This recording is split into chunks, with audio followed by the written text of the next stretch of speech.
Here's the first expanded segment, written to flow naturally into the larger speech and set up the later boundaries around consistency, self-respect, and enforcement. One of the most powerful boundaries you can establish in any relationship is also one of the simplest. Stop over-explaining yourself. And I don't mean become cold. I don't mean become mysterious. I don't mean start giving people one-word answers because you think silence makes you more attractive. That's not the point. The point is that there is a profound difference between communicating your boundary and trying to convince someone that your boundary deserves to exist. Those are two completely different psychological positions. When you say, "I don't like being spoken to that way," you're communicating. When you then spend 20 minutes explaining why you don't like it, telling them about every past experience that made you sensitive to it, reassuring them that you don't want conflict, and repeatedly asking whether they understand, you're no longer simply communicating, you're negotiating for permission. And that distinction matters because somewhere along the way, many of us learned that if another person doesn't immediately understand our feelings, then we must explain them better. We think maybe if I give them enough context, they'll finally see why this matters to me. Sometimes that is healthy. Of course, there are moments when deeper communication is necessary. Relationships require vulnerability. They require us to explain ourselves. They require patience. But there is a point where explanation stops creating understanding and starts becoming self-abandonment. And that point is often easier to recognize than we think. It's when you're no longer explaining because you want to be understood. You're explaining because you're afraid they won't accept your boundary. That's a very different motivation. Think about how often someone says no and immediately feels compelled to soften it. "No, I can't do that tonight, but I'm really sorry, and I hope you don't think I'm being difficult, because normally I would, but I've just had such a busy week, and maybe we could do something." Tomorrow, look at what happened there. The person said no. Then they became uncomfortable with their own no. So they started decorating it. They added apologies. They added excuses. They added alternatives. They tried to manage the other person's emotional reaction before that reaction had even happened. And psychologically, that tells you something. It tells you that the person isn't simply afraid of disappointing someone. They're afraid that disappointing someone will cost them connection. And when your nervous system believes that connection depends upon your ability to keep another person happy, boundaries become incredibly difficult. Because every boundary starts to feel like a threat. You say, "I need more consistency." And immediately your mind says, "What if he thinks I'm demanding?" You say, "I'm not comfortable moving that quickly." And your mind says, "What if he loses interest?" You say, "I don't appreciate being spoken to like that." And your mind says, "What if he thinks I'm dramatic?" So you soften, you explain, you negotiate, you try to make your boundary emotionally painless for the other person. But here's something you have to understand. You are not responsible for making every boundary painless.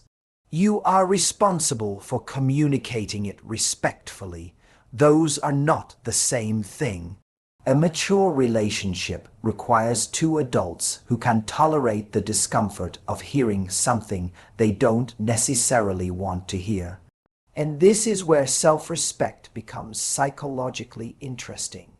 Self-respect isn't simply thinking highly of yourself. Self-respect is the ability to remain loyal to your own values when another person's approval is uncertain. That's a much harder thing. Anyone can feel confident when everyone agrees with them. The real test comes when you say something that might disappoint someone you care about. Can you still stand there? Can you say calmly, this doesn't work for me, without immediately trying to convince them that you're still a good person. Because you don't have to prove your goodness every time you establish a standard. And this is particularly important in romantic relationships because attraction can make us incredibly persuasive negotiators against ourselves. We become attached to the outcome. We want the relationship to work. We want the person to stay. We want them to understand. So we start making arguments for our own boundaries as though we're presenting a case in court. But I only said that because I didn't mean it like that. I've had bad experiences before. I just need reassurance because I'm not trying to be controlling. I hope you don't think I'm asking too much. And sometimes beneath all of those sentences, there is one hidden question. Will you still choose me if I have needs? That's the question that needs to be confronted. Because if you believe that someone will only choose you when you are endlessly accommodating, then you will eventually become afraid of being fully yourself. And that is not intimacy, that's performance. Real intimacy is the gradual discovery that you can reveal more of yourself without having to constantly manage the other person's perception of you. You can say what you need, they can say what they need, you can disagree, you can negotiate where negotiation is appropriate. And sometimes you can discover that you are simply incompatible. That's not failure, that's information. One of the great mistakes people make in relationships is treating incompatibility as something that must be argued away. You want more communication, they want less. You want commitment, they want something casual. You value respectful disagreement. They use insults whenever they're angry, and instead of asking, "Are we compatible?" you start asking, "How can I explain myself well enough that they become compatible with me?" But another person understanding your boundary doesn't necessarily mean they'll want the same thing. And you have to become comfortable with that. Because a boundary isn't an argument designed to win someone over. It's information about what you will and will not participate in. This is why calmness is so powerful. Not because calmness makes you appear sophisticated, not because it makes a man chase you, but because calmness communicates that you are not fighting for your own legitimacy. You know what you feel, you know what you value, and you're willing to communicate it without turning the conversation into a courtroom. Imagine a man repeatedly cancels plans at the last minute. You could say, "You always do this. You clearly don't respect me. I don't understand why you keep treating me like this. I've told you so many times how much this bothers me. I don't know why I'm even having to explain this again." Or you could say, "I understand that things come up, but repeated last-minute cancellations don't work for me. If this keeps happening, I'll stop making plans this way. Notice the difference." The second statement isn't weaker, it's stronger, because it doesn't depend upon him agreeing with your interpretation of his behavior. It simply tells him what you will participate in, and then comes the part that most people struggle with. You have to mean it, because the credibility of a boundary doesn't come from how passionately you announce it. It comes from what you do afterward. If you repeatedly say, "I won't accept this," and then accept it every time, you're not teaching someone your boundary. You're teaching them that your words can be negotiated through persistence. And that's why this first boundary naturally leads into the next one, consistency. Because once you stop over-explaining yourself, you begin to see something very clearly. You begin to see whether the other person actually respects what you've said. You no longer spend all your energy trying to make them understand. You watch, you observe, you allow their behavior to give you information. And that is an incredibly powerful shift. Instead of asking, how can I convince him to understand me? You start asking, what does his response tell me about him? That question changes everything, because a healthy man doesn't have to agree with every boundary you have. He doesn't have to want exactly what you want, but he should be capable of hearing your boundary without trying to punish you for having one. He can say, I see it differently. He can say, I can't give you that. And then you get to decide whether his reality is compatible with yours. That's adulthood. That's emotional maturity. And that's what genuine respect looks like. Not a relationship where one person controls the other. A relationship where two people are free enough to tell the truth. So the next time you feel the urge to write the 5th paragraph explaining why something hurt you, pause. Ask yourself, am I communicating because I want to be understood, or am I explaining because I'm afraid they won't accept my boundary? Because the moment you stop asking for permission to have standards, you begin relating to people from an entirely different place. You stop performing. You stop pleading. You stop trying to make your boundaries attractive enough to be accepted. You simply communicate them, and then you let the other person's response reveal who they are. You don't need to explain your worth to someone committed to misunderstanding it. Building naturally from the first boundary, the next step is learning to let *** consistency, not chemistry alone, determine how much access someone has to you. ***, and once you stop over-explaining yourself, something very interesting begins to happen. You start watching. You stop spending all your energy trying to convince someone that your feelings are reasonable, and you begin paying attention to what their behavior is actually telling you. And this brings us to another boundary that can completely change the way you experience relationships. Stop rewarding inconsistency. Now, I want to be very careful with that phrase because I'm not talking about playing games. I'm not talking about pretending you're busy when you're not. I'm not talking about deliberately taking 12 hours to respond because somebody took 10. I'm not talking about withholding affection to make a man chase you. Those things are strategies. I'm talking about something much deeper. I'm talking about making your level of emotional access proportional to the level of consistency someone brings into your life. Because one of the most common ways people undermine their own boundaries is by giving someone the same access regardless of how that person behaves.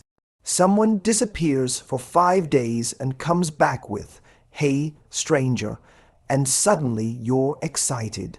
You respond immediately. You give them the same warmth. You give them the same emotional attention. You pick up the conversation exactly where they left it, and then they disappear again, and then they return again. And the cycle continues. Now you might say, but I don't want to play games. If I like someone, I want to be genuine. Good. Be genuine, but genuineness doesn't mean being endlessly available. That's an important distinction. You can be authentic without being accessible to everyone at every level. Think about your home. You may be a warm person. You may love having people around, but that doesn't mean you leave your front door unlocked and invite everyone in at every hour of the night. Your warmth isn't the problem. Your lack of a door is the problem. And emotionally, many people have no door. They give immediate access to their attention, their time, their vulnerability, their affection, their body, their emotional labor. And then they wonder why someone doesn't seem to value those things. But psychologically, Human beings tend to value what they experience as meaningful, not merely what they experience as available. And this is where we have to make an important distinction. Your worth does not increase because you become difficult to access, but your relationships improve when access to you is connected to trust. That's completely different. You don't want a man thinking, I have to chase her because she's playing hard to get. You want him to understand, consciously or unconsciously, if I want a deeper place in her life, I need to show up consistently. That's not manipulation.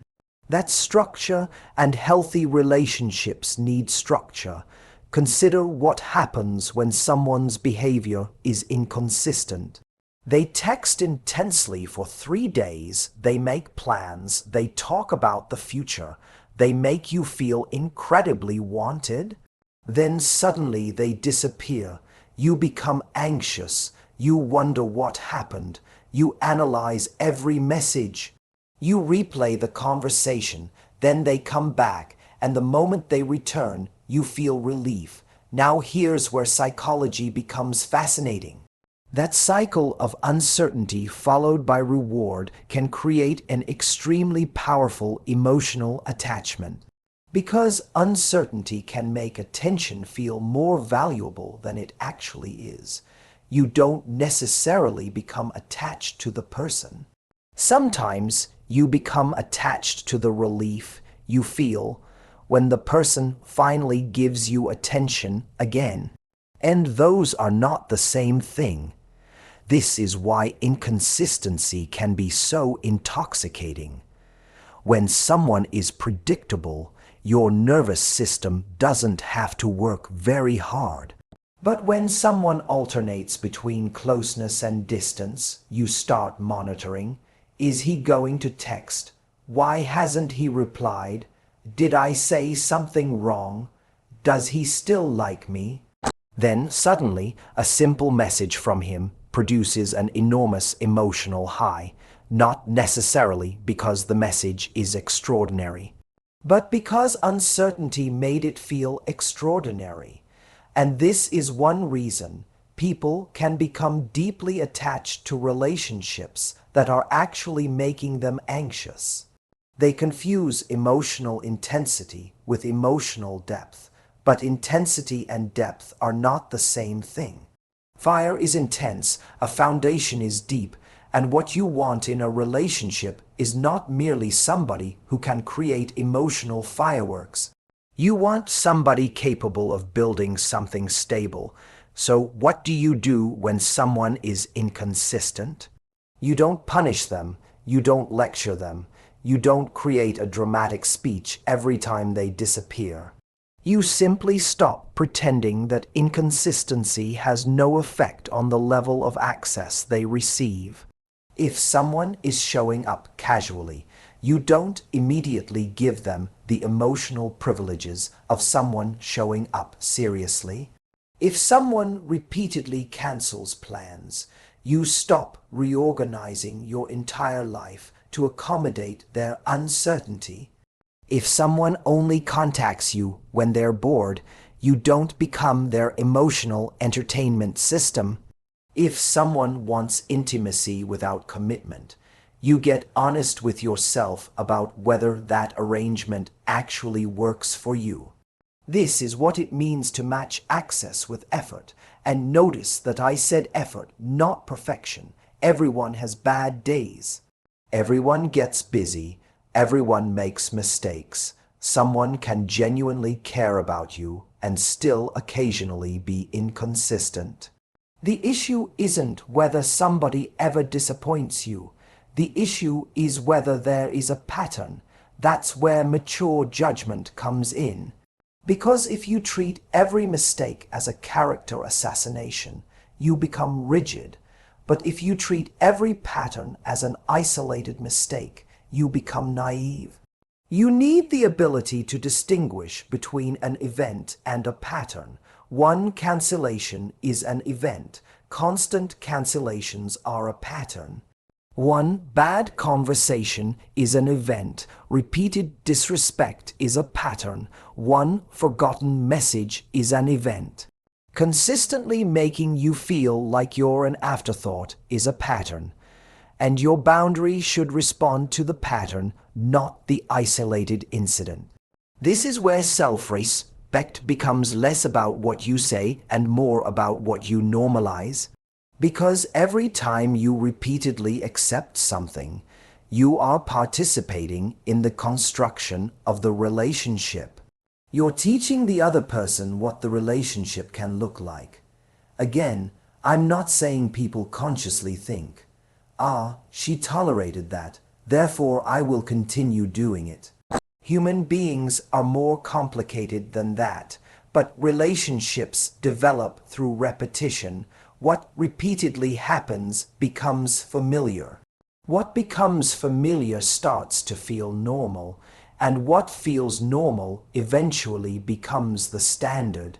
That's why you cannot build a healthy relationship while continuously betraying your own standards. Eventually, the relationship will be built around the version of you that tolerated everything. And then one day you wake up and say, "Why doesn't he respect me?" But sometimes the more uncomfortable question is, what have I repeatedly shown him that I'm willing to accept? That isn't about blaming yourself. It is about recognizing your power. Because if you participated in creating the pattern, you also have the ability to participate in changing it. You can say, "I like you, but this level of inconsistency doesn't work for me." You don't need anger. You don't need punishment. You don't need a dramatic exit. You simply need clarity, and then you observe. Does the behavior change? Does he make more effort? Does he communicate? Does he become more reliable? Or does he give you another explanation and then repeat exactly the same behavior? Because this is where your boundary becomes a filter. And a boundary is supposed to filter. Not everyone who is attracted to you is compatible with you. Not everyone who wants access to you deserves deeper access to you. And not everyone who misses you is capable of loving you well.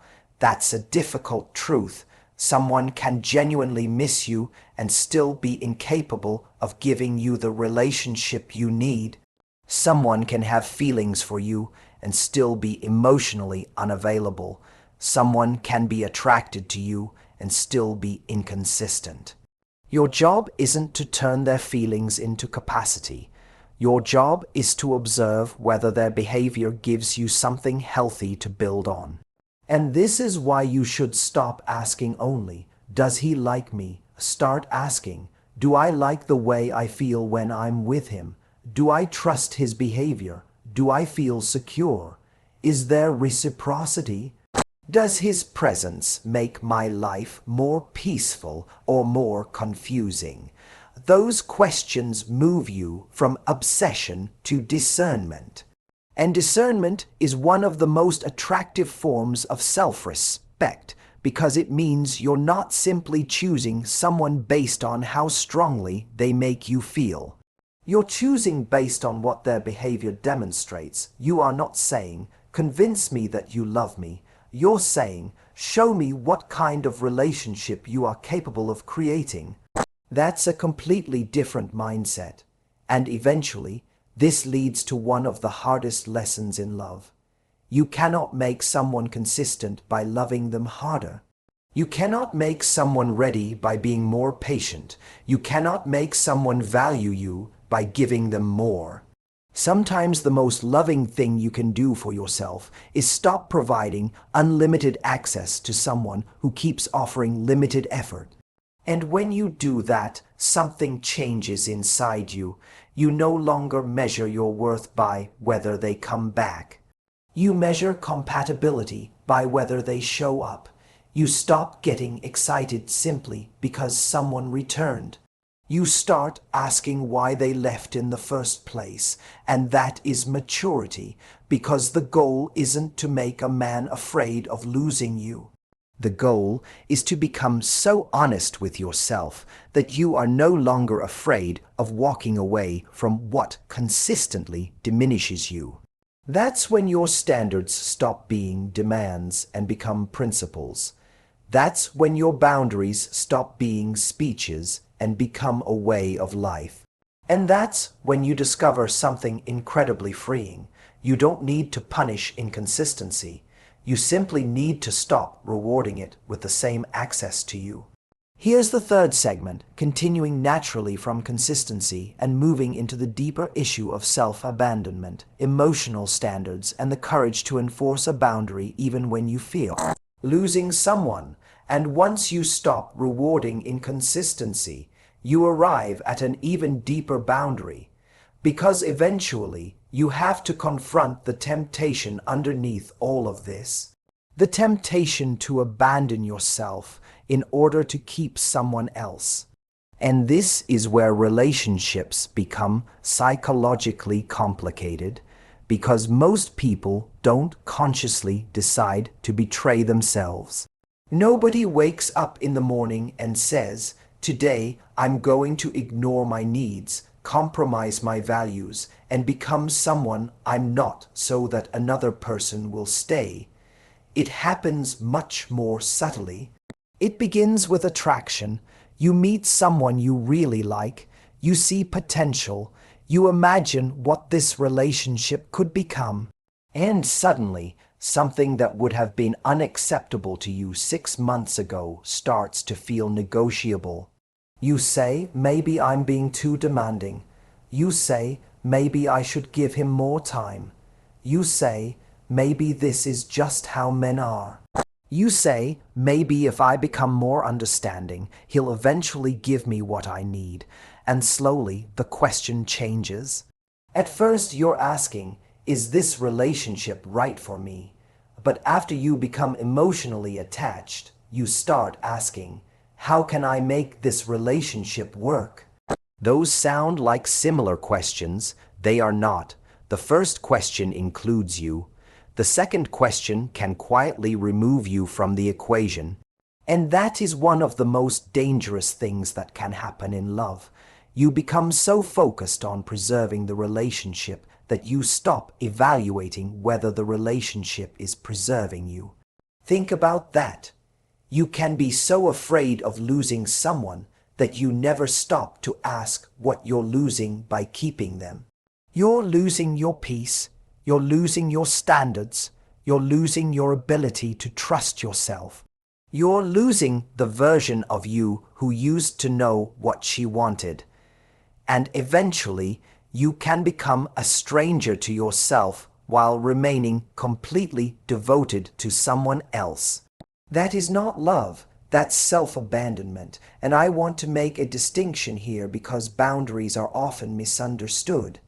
A boundary is not, "You must behave exactly the way I want." That's control. A boundary is, "If this behavior continues, I have to decide what I am willing to participate in." That's self-responsibility. You cannot control another person. You cannot force someone to commit. You cannot force someone to communicate better. You cannot force someone to respect you. You cannot force someone to become emotionally available, but you can decide what you will do in response to their behavior.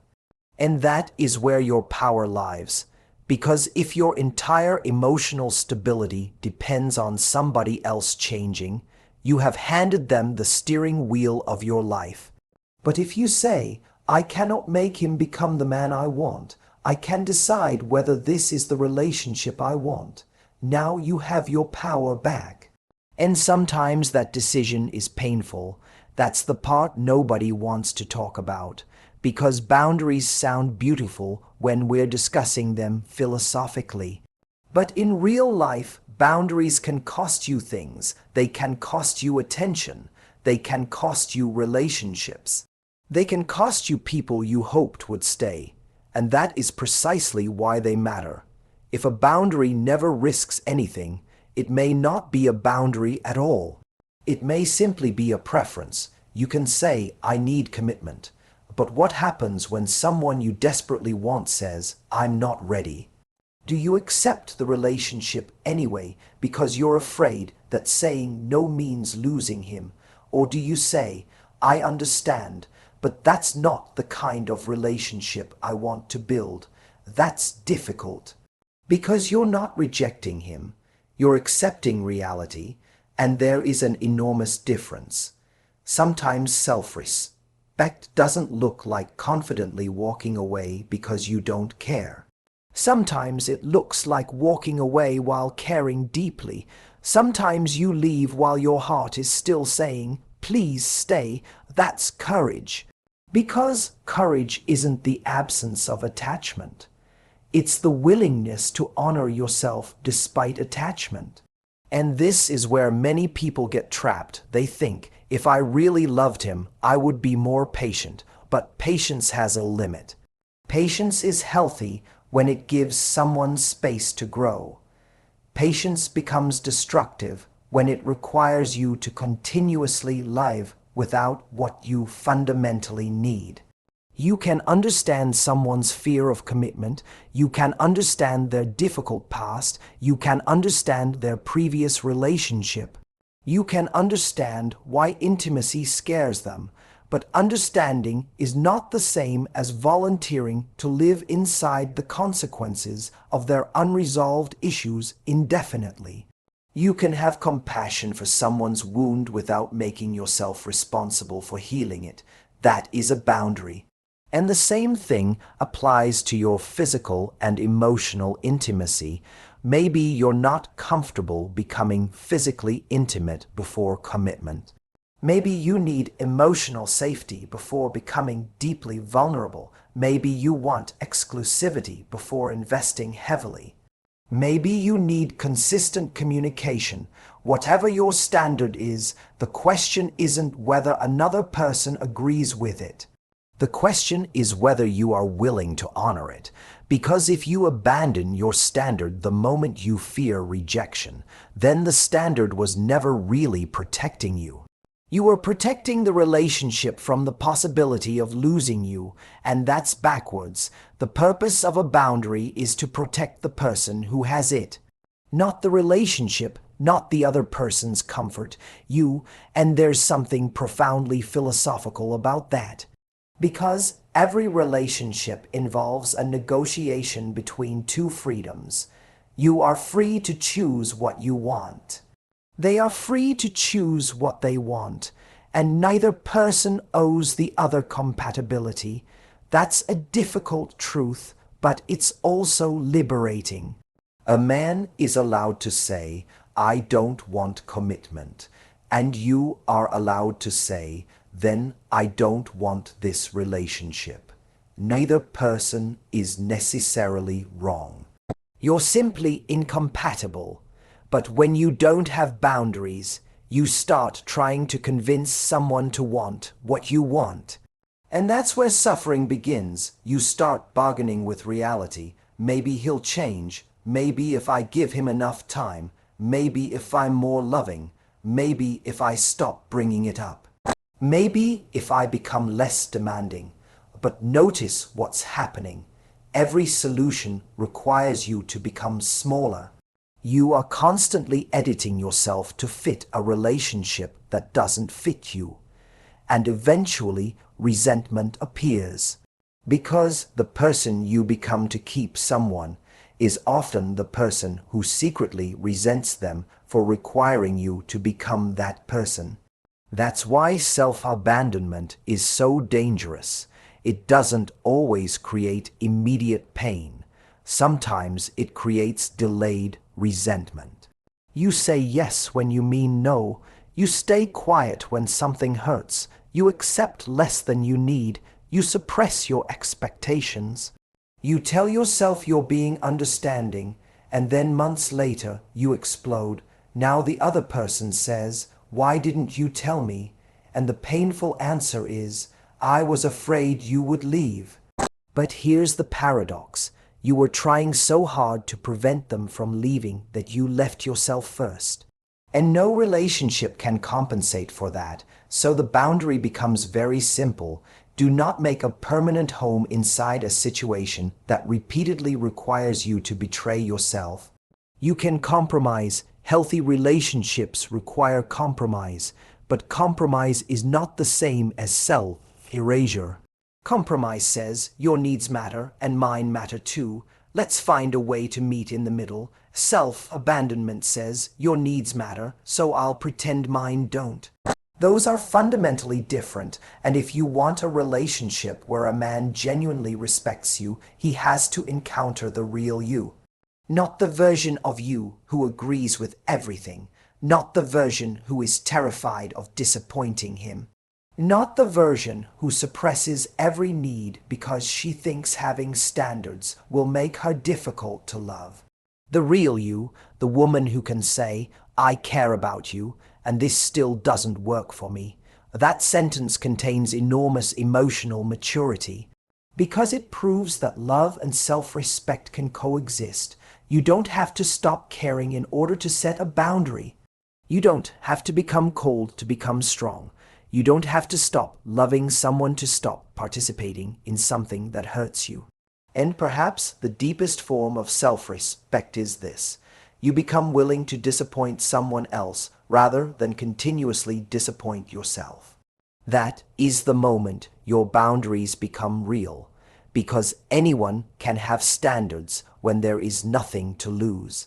The real test is whether you keep those standards when your heart desperately wants the person to stay.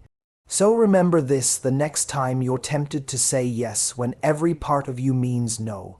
The question isn't, how do I keep him? The question is, can I keep myself while being with him? Because the right relationship will never require you to disappear in order to belong. And when you refuse to abandon yourself for love, you discover the one thing no relationship should ever take from you, yourself.